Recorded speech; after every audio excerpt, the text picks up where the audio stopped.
and hello. Before I proceed, I would like to express my gratitude for being able to make it for today's presentation. Greetings to Mr. Is and to my fellow groupmates, which I will introduce shortly. In today's presentation, we will be focusing on how to treat mental illness issues at the workplace. As we are as as we are all aware of, mental illness has been a concerning problem in today's society. Therefore, we want to try our best to prevent our employees from acquiring mental illness in order to maintain a healthy and productive work environment whilst maintaining the well-being of our fellow employees. To begin with, allow me to introduce my team. I'm Maximus Luke. Along with me are Mr. Taro, Mr. Nicholas Gundie, Mr. Jayden Kalip Samson, and Mr. Donny. Next, I will pass the conversation to Mr. Taro to express his thoughts and ideas. Mr. The stage is yours.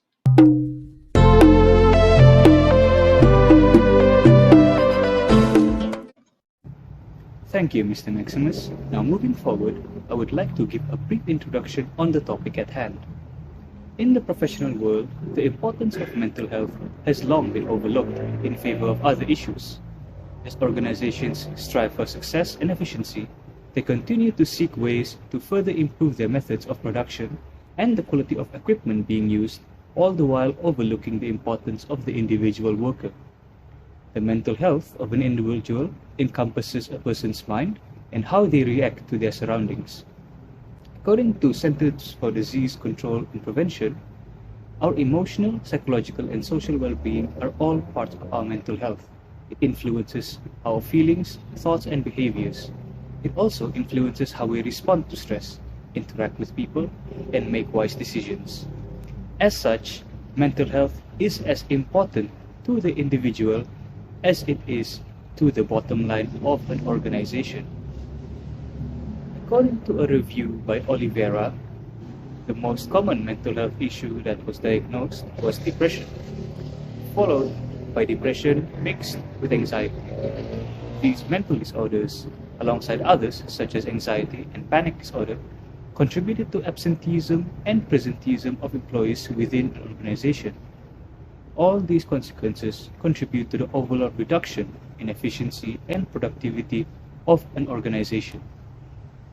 In recent years, there has been growing awareness of the prevalence of mental health issues among employees and its impacts in various industries. Factors such as high job demands, workplace stresses, and the rapidly evolving nature of the modern work environment contribute to the issue's complexity. Consequently, employers, employees, and policymakers alike are grappling with the need to create supportive, inclusive, and mentally healthy workplaces. This exploration of mental health in the workplace delves into the various areas that encompass this issue, from understanding the impact of work-related stresses on mental health to exploring strategies that can mitigate and overcome issues in the workplace that contribute to a decline in mental health among employees. This collection of insights and perspectives seeks to provide actionable solutions and a roadmap for cultivating a positive work environment where employees can thrive both professionally and personally. Now, I would like to send the stage to Mr. Jayden.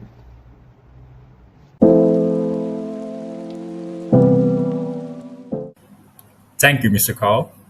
So one of the ways to facilitate mental health in workplaces is by examining diversity, equity, and inclusion policies, or DEI in short. So for a brief explanation, diversity is a difference where someone has, whether it be physically or racially. Equity, on the other hand, is employees being equal to one another, and inclusion is where the employees feels included. So from strengthening DEI or from examining DEI, employees can feel more included in the workplace. This, in turn, helps them feel needed and important in the workplace and don't feel left out. So being felt left out is not really, it doesn't feel good. So feeling left out is really unhealthy for a person's mental health to a point that, in most cases, leading them to being a loner and into depression. What more to say about employers who get pressured by their employers, by their peers to finish a task? So other than that, from DEI, employees can have equal rights and opportunities. This will not only increase the productivity and efficiency of a company, but it also helps employees to not worry about their hard work being overlooked. Getting your hard work overlooked really puts a strain on the mind. It makes the employees to think whether or not they should stay in the same company or they should move out. So from DEI, it mitigates the risk of them thinking that way, and this keeps them positive and productive in the company. So last but not least, DEI helps diverse employees to feel comfortable and safe. So for example, maybe an employee with a maybe he's disabled in some way, maybe he doesn't have a leg, or maybe he doesn't have an arm. A safe working space is very important for them. So a safe working space is not just important for efficiency, but also the minds of the employees. So diverse employees, whether it be physically or racially, can work comfortably without being stressed, pressured, or even alienated for being different. So in turn, DEI doesn't only helps the company in the long run, but it also helps to maintain a healthy work environment, healthy minds in the workplace. Thank you. That's all for me. So moving on to you, Mr. Nicholas.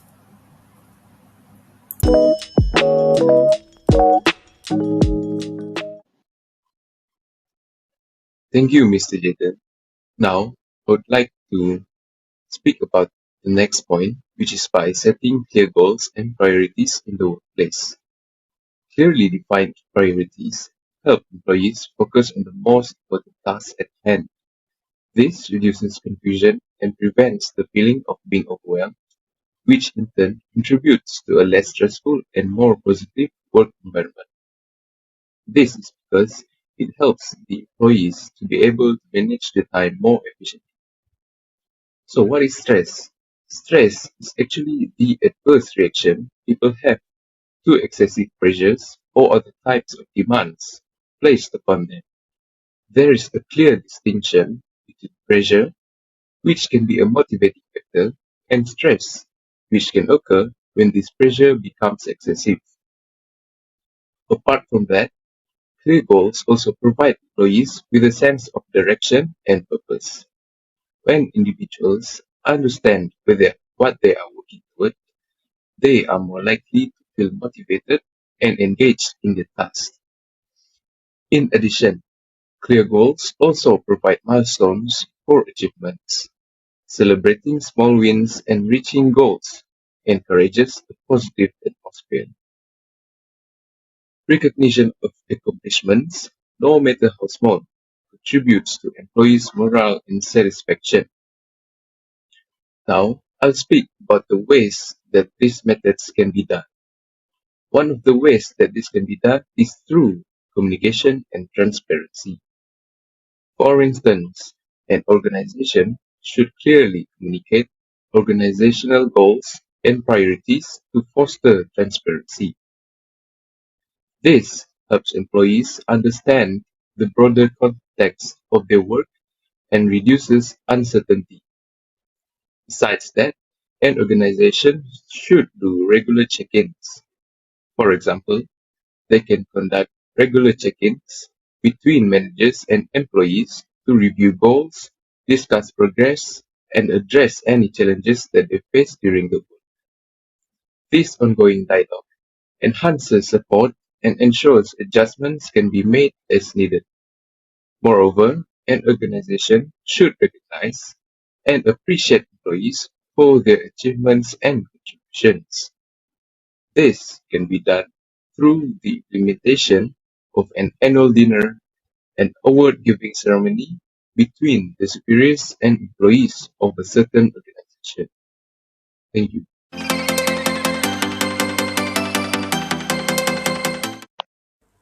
Well, thank you so much, Mr. Nick, for the very good and clear explanation on how to handle this matter. However, I have my own honest opinion, my own way to handle this problem, which is to have or to create a more healthier working environment. I believe that a company should have a systematic working hours. How's that? Firstly, I feel like a company should create explicit regulation and guidelines defining the typical working hours to help employee establish organized working schedule. But these guidelines should be controlled strictly to avoid exploitation of the working hours for everyone, regardless of the position of the employee inside the company. This includes indicating any flexible arrangement of breaks between the start and at the end of the working hours. However, to maintain this, to modifying these systematic working hours, we can get the help of today's technology with the help of time tracking device, scheduling software, and routine assessment can be applied in the system. Because I believe that if the flow of the working hour is not monitored by the company, it will only bring downsides for both company and employee side. And I believe that working overtime is the common problem that contributes to mental health issue inside a office or any particular working culture. I can back that based on the statistic. Working overtime causes a burnout among employees, which being said that working overtime causes no work-life balance and decrease in performance eventually. An employee should have the privilege to either accept or decline the request of working overtime. I do believe that employees should be given the opportunity to work from home if they believe that they are not fit physically or mentally to come to the workplace. And I think that working overtime should also be followed with small bonuses or any kind of rewards, because I believe that this will not only motivate the employee but also help them personally if they have personal issues such as financial issue, any kind of personal issue, etc. By doing such a small favor, they will feel appreciated as an employee to the company. And this thing that I want to point out is that the words burning out, because that is the most common problem among employee. Too much workload can cause them any kind of mental health issue that is not apparent. We could not see them suffer from that, and mostly this employee that suffers from it rather to keep it inside than to let it out, because there's still a stigma of having mental health issue these days. And because burning out is the most common word used among employee under a company that normalize working culture, especially Japan. We don't want that. And I can share you a story about cases where in 2022, where there's a case of a young doctor that took his own life after working 200 working 200 hours overtime in a single month.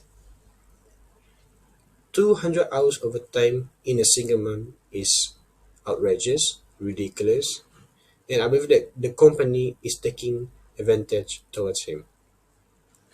Thus, to avoid this kind of thing to happen inside our country, I believe that by having a systematic timetable, the problem will not happen anymore, as the company will not ever be short staffed, regardless the situation that is going on. And thus, short staff will not ever be a good excuses anymore for a company to take advantage of the employee. That's all from me. Thank you.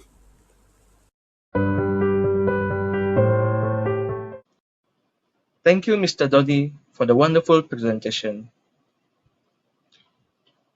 Looks like we have come to the end of our presentation. Allow me to summarize the outcome of the discussion earlier. Okay. In a nutshell, the result of our discussion suggests that the following measures should be taken to solve mental health issue in the workplace: having systematic working hours, setting clear goals and priorities in the workplace, and examine equity, diversity, and inclusion policies critically. We agreed to these ideas because we think that those ideas were relevant, practicable, and are vital for developing a workplace that promotes both physical and emotional health. Mental health is an important part of our entire well-being, which includes our emotional, physiological, and social traits. Thus, we treat the issue of mental health seriously to maintain our employees' well-being and wellness. At the same time, maintaining the company's image and worker productivity. Ergo, we hope that these solutions will be able to provide the company with a healthy and favorable work environment for our employees. That's all from us. Thank you for being attentive, and till we meet again. Thank you.